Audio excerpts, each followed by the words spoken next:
Mr. Speaker, pursuant to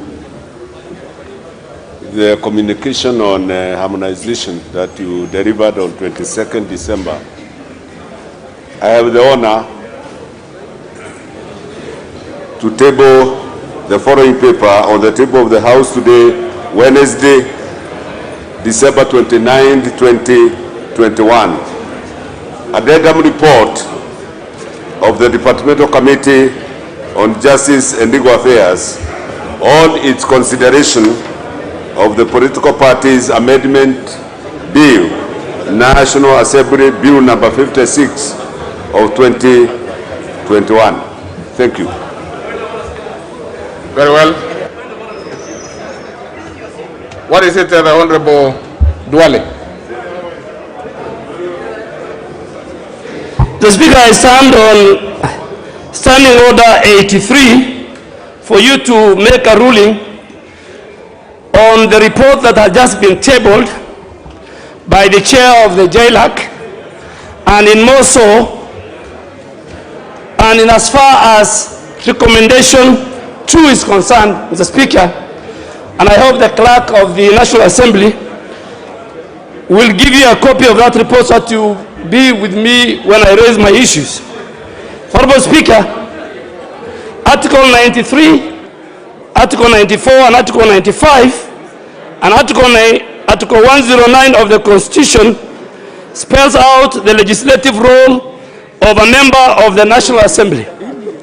Honorable Speaker, the constitutional legislative role is one which the Constitution itself has not limited and hence cannot be stifled by anyone, including the committee of this House, either by statute or even by rules of this House.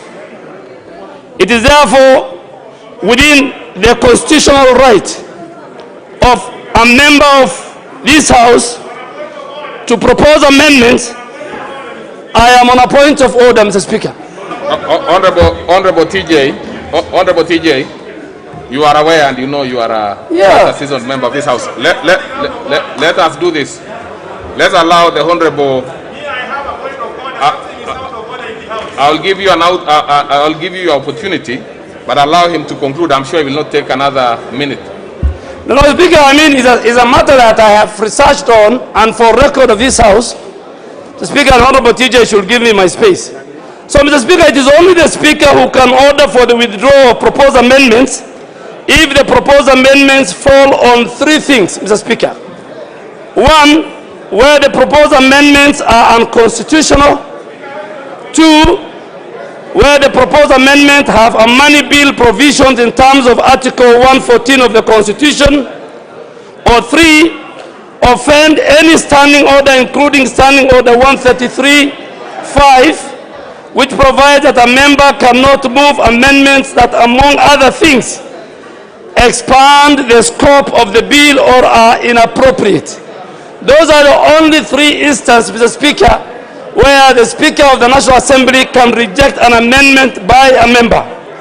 Mr. Speaker, indeed, the powers of the Speaker to make a determination on whether any proposed motion or amendment or proposed amendments to a bill are unconstitutional or contrary to the rules of this House are anchored in Standing Order 47, subsection 3.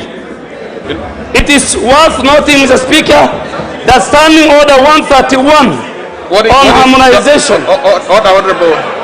Honorable Duale, let's get this specific issue that, what is it?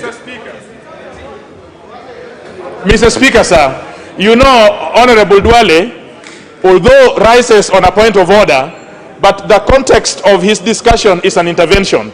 I have something which is out of order in terms of the order of the House.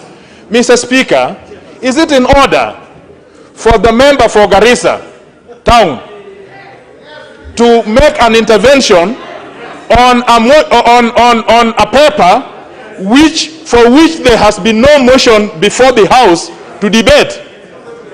Is it in order that we can discuss?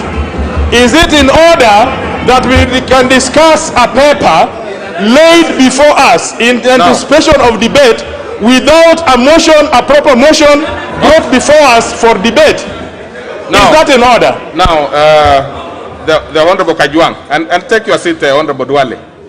The Honorable Kajwang. First of all, I have not heard the Honorable Duale asking the House to discuss this particular thing. What he's actually doing is seeking the Speaker's ear. But even as he does that, you also must be very clear, Honorable Duale, even before you finish. You must also be very clear, because you have indicated that the Speaker can only do this and that. Is there anything the Speaker has done thus far? Absolutely not. So in terms of, and as you do it, the Honorable Duale, because as you finish, I also want you to look at the order paper for today. So probably you'll be able to see whether there are any issues that are arising. But in due time, the Honorable Duale, in due time, I'll be making a communication to to give you directions on how we are going to handle the committee of the whole House.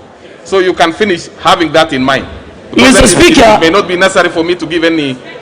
As the member for Garissa Town, I have all the rights to seek guidance from the Speaker. Yes.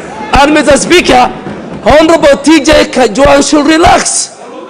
You are not there to interpret. You don't read my mind. You didn't sleep well. You are not in my house when I was drafting this. So relax. You are the member for Ruaraka.